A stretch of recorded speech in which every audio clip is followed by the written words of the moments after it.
Hello everyone, and welcome back to the channel. Owen talks about sports and movies. Thank you for checking out today's video. Always appreciate the support. Let's get into it. So today is going to be part 8 of the DCEU Reimagined series. And the movies covered today are going to be Nightwing 2 through Justice League 6, which include all the movies down below. With all that being said, I hope you guys have been enjoying the series. I've enjoyed making it. Make sure you check out all the other parts, like, comment, and subscribe. And let's get into the actual movies, the actual content.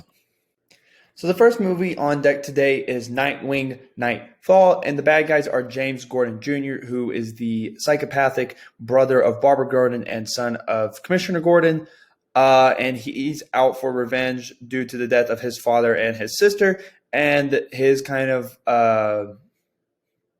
his muscle, his strength is Blockbuster, and Nightwing's got to stop the two of them from going on like a serial killing spree. Okay, next we have Flash Zoom, admittedly not the most creative title, but in this movie, basically Hunter Zolomon, who is Zoom, comes back from the future. He's a friend of Wally's in the future, but he comes back and he's like, hey, like I'm going to train you and make you a better speedster or whatever, but actually his intention is to become the best. In order for Wally to become the best hero, he's going to have to become Zoom is going to have to be his greatest villain because he's the only one that can really challenge Wally at this point. But Zoom goes way too far. He gets obsessed with killing people or whatever. And so it's Wally versus Zoom, and Linda Park, who is an investigator and a journalist. Her and Wally spark up this romance, and they really start liking each other. And that's the romance plot. But at the end, Zoom has become too fast, so Wally has to get an alternate version of him from another timeline because he's actually figured out time travel and multiverse a little bit.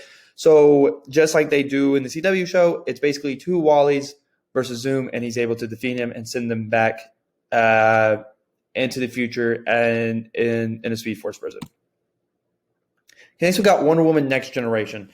So Wonder Woman feels like she needs a successor just in case she ends up dying soon. So she finds Cassandra Sandsmark, and basically she becomes the new Wonder Girl, just like Donna Troy was. And the main villain is Cersei, and so this is a great test for Cassandra. So basically Wonder Woman and Cassandra team up to beat Cersei, one of Wonder Woman's greatest and longest tenured villains.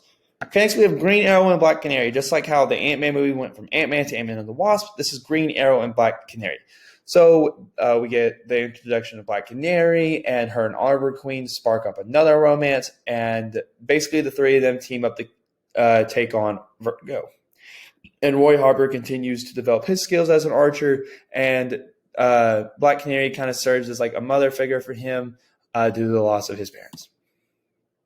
Okay, next we got Superboy, a Superboy solo movie. Actually, both of these are former Titan solo debuts. So Superboy has to go up against the Agenda and their Superboy clone called Match, also Kent Connor. And it's just establishing himself that he's ready. Connor feels like he's ready to be a Justice League member, and this is basically his test. And once he passes it, he's accepted into the Justice League and leads the Teen Titans. Okay, next we got the Starfire solo movie. Basically, Blackfire has come to get Starfire, and Blackfire and Starfire throw down because Blackfire is actually taking control of Starfire's home planet, and Starfire's got to stop that, but Blackfire actually came to Earth, so then Starfire couldn't go back to their home planet, so they throw down on Earth, and Starfire is actually able to beat her and restore peace on her planet because her parents go back to being leaders of the planet. Then I got Titans versus the Fearsome Five. So this lineup consists of Kyle Rayner, Cassandra Sandsmark, Raven, Tim Drake, Beast Boy, Speedy, and Damian Wayne. And they're going against the Fearsome Five. And it's just like Cassandra learning to be a team player, and we're learning to work with others, and them accepting her into the Titans. Okay, next we got Red Hood, a new Gotham. So while Nightwing is out doing Justice League things, and Tim Drake and Damian Wayne are out doing Titans things, that leaves Red Hood as the solo protector of Gotham. And this is the movie that solidifies that. So basically, Mad Hatter and Clayface, who have seen that Batman is long and gone and that Black Mask couldn't capitalize on the opportunity, they come in, and Red Hood has to start using his mind, has to start thinking smarter because he can't just out-brute Clayface or Mad Hatter, but actually he sparks up a friendship with new District Attorney Harvey Dent, who helps Red Hood put these two guys to bed, and Red Hood and Harvey Dent start this very trusted relationship, and they clean up Gotham for Mad Hatter and Clayface's mess. Okay, next we have Gotham Knights Rise, which is a Gotham Knight sequel. So basically, just like in the Arkham City games, Hugo Strange has created Arkham City, which is in the middle of Gotham. He's moved the asylum to the middle of the city, and Nightwing and Tim Drake, which I unfortunately have covered up, and Red Hood and Damian Wayne have to team up to stop Hugo Strange. But Hugo Strange is still convinced that Batman is still alive because he does not know that Bruce Wayne was Batman.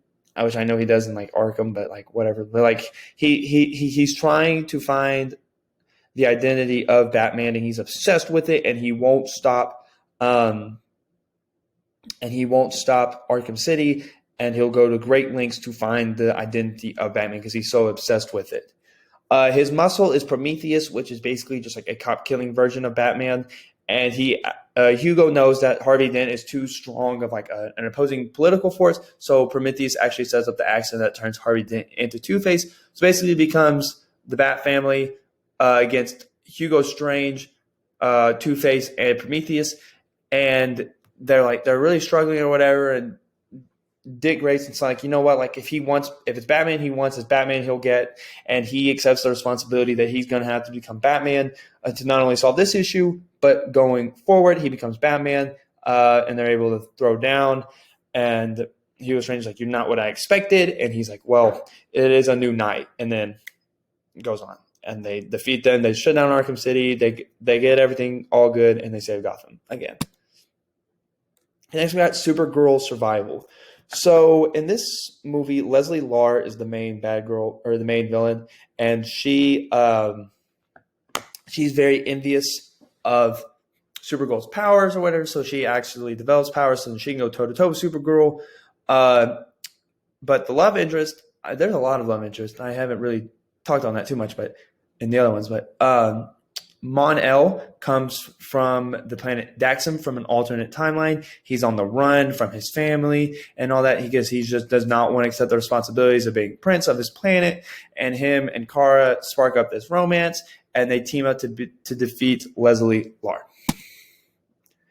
Okay, next we got Justice League Reflection. So in more timeline shenanigans, from an alternate universe, the Crime Syndicate, which is basically just evil versions of our Justice League members. So we have like Ultraman, Owlman, they're the evil version of Superman and Batman.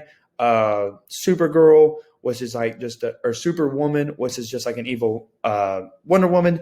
Power Ring and Johnny Quick, they're Green Lantern and Flash evil counterparts, respectively.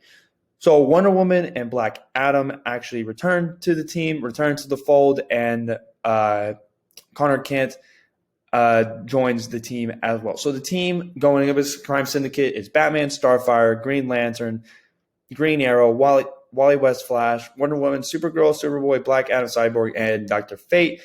Basically, they throw down and they're able to defeat them, but Wonder Woman is killed in the process, and she's the last of our Trinity to survive. So she has a very triumphant